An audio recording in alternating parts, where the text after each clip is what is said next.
Nah. Now what the hell? Oh, nah, that's a big guy. I don't know where we are, but I'll get us out of here, Kelly. I promise. Give us the circle.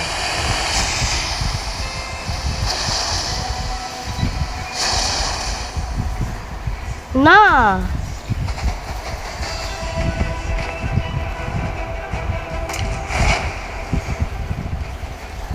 You gotta be joking.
Double kill.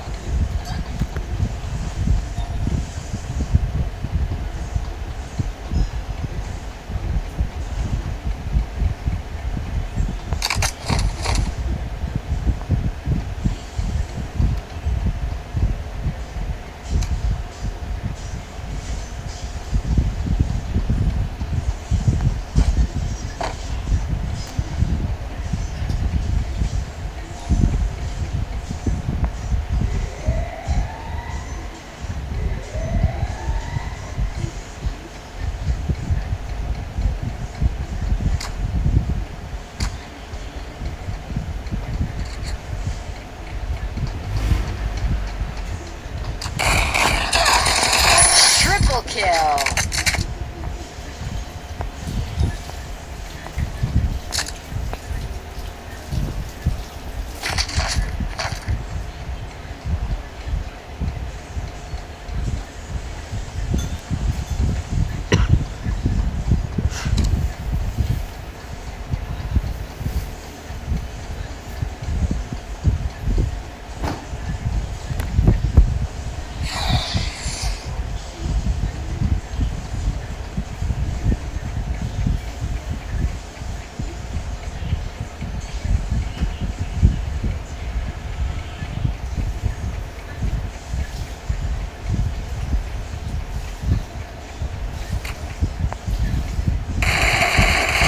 Dominating.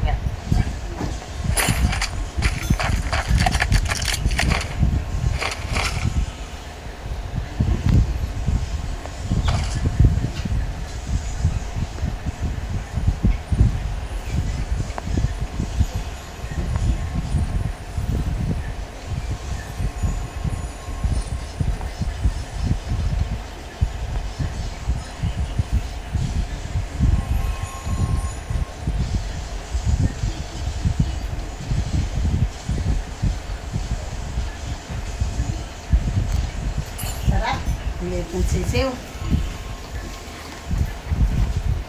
Okay. Okay. Hindi pa naman.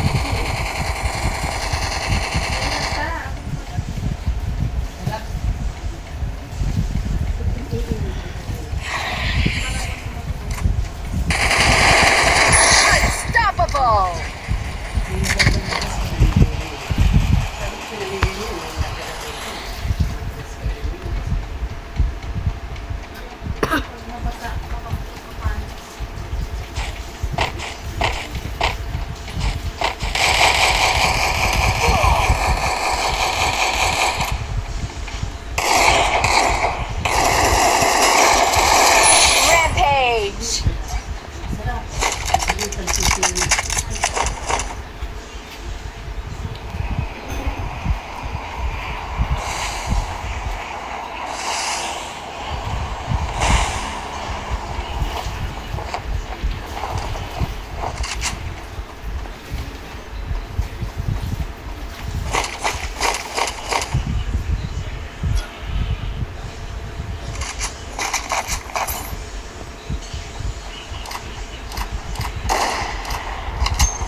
Ah.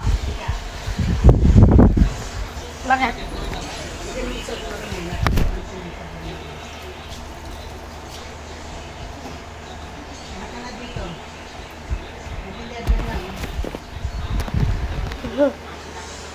Malapit na ito matapos. Unahin mo ako. Rudy. Sa lahat ng mga pinupuntahan ng mga kababayan natin, sa mga bibilihan, Masyado. sa may postin, sa mga kainan, at lalong-lalo na dito kasi mabubuo sa tao mamaya. Sinasabi nga natin, gusto tayo gusto natin magpaalala sa kababayan natin, lalo na ngayon, huwag na magdala ng mga Tinanong mo ako eh. pera, mga mahaling bagay. Ang nasa atin ang pag-iingat din. At yung mga Umuulit kawatan doon. naghihintay kami ng pagkakataon. Super saya. Nag-enjoy po ako ngayon. Super saya ng gabi. Last year, ganun din, madami dito pero hindi ganito kadami. Siguro, mas welcome nila yung Ompi ni Binondo kasi mas kilala na siya ngayon. Content, Konghe, Pachoy. Kaya habang naghihintay ang mga tao dito sa countdown, meron mga nagbabasket dito sa mga ng Pasig River, Cascalan. Again mo na ang latest mula dito. Ako po si Joker Apresto, ang inyong saksi. Sa National Grid Corporation of the Philippines, unang maglalagat ng ulan Killing spree! 19.7 billion pesos ang ipapasok na po ng Okay na yung ilaw. para makakuha ng 20% stake sa NGCP. Good night, guys. Sa pagka ng Arliga at Synergy Grid yes, and Philippines Incorporated na may hawak sa Ano naman yun? Kayo mag-aircon na. Okay. Malamig yun. Hindi mo nararamdaman? Nararamig nga. makakapagpababa sa inyo sa kuryente. At kasama po nito, magkakaroon ng maharlika ng 2 board seats sa NGCP na mahalaga raw sa pagbabantay ng pamamahala nito. Nauna na sayang ng pagkabahala ang ilang sektor na hawak ng State Grid Corporation of China ang 40% shares ng NGCP. Ihir naman ang NGCP na hindi kabanta sa seguridad sa bansa. Bukod po sa job fair, magsasagawa rin ng commitment training ang labor department para sa mga Pilipino dating nagtatrabaho sa mga pogo. Saksi, CJ Marcelo. Itong taong nagtrabaho bilang Bongo worker sa Sherry, pero simula nakita dito, itang ng Bongo Marcos sa operasyon nito sa Pilipinas. Isa siya sa mga nagtrabaho. Mabuti at may job fair ang gobyerno. Yun nga lang, 37 ako, mas mahirap. Kasi sa Togo before, walang age limit siya. ang magkapatid na Johnny at Joanne na dati ring Bongo workers. Marami na raw napasahan ng resume, pero wala pa raw indikasyon na matatanggap sila. Kahit po, hindi po kami graduate, mga undergrad lang po. Tinanggap po kami ng po. Ngayon po, medyo hard po maghanap ng work. And sabi po sa mga sendan po ng resume, i-email na lang po if ever na magpuha ko. Tuloy-tuloy naman daw ang programa ng Department of Labor and Employment na gawin para ganapan sila ng trabaho. Pero para hindi kaya ang paunang sahod.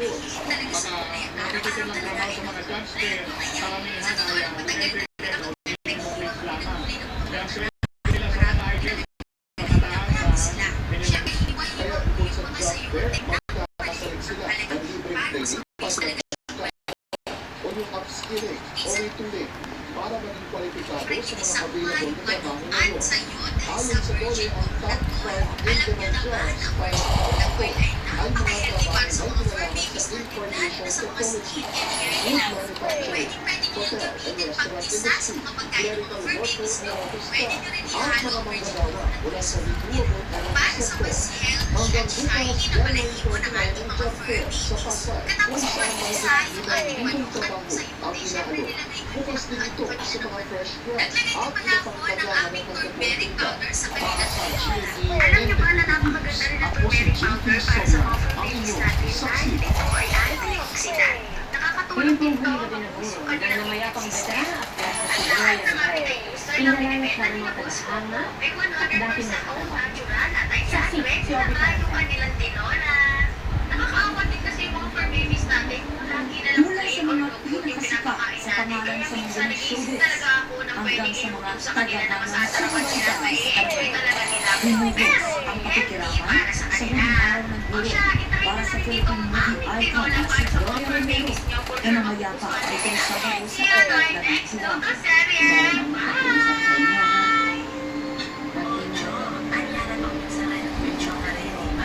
Sa iba't ibang karakter na ginampanan ng Tita Blue sa loob ng maling dekada.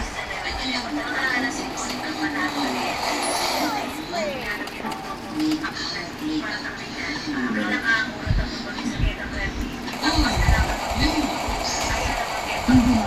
ang kanyang mga nakatrabaho, gaya ni dating Pangulong Joseph Estrada at Isa Calzado, na gumanap na mas batang bersyon ni Gloria sa pelikulang Moments of Love. Napakaganda niya. Hindi lamang dahil sa itsura niya, kundi sa kanya pagdala sa sarili.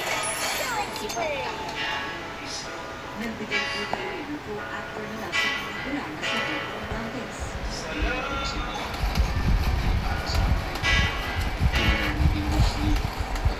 Inspirasyon. Kakaiba talaga yung naging impact niya sa ating buhay dito sa industriya.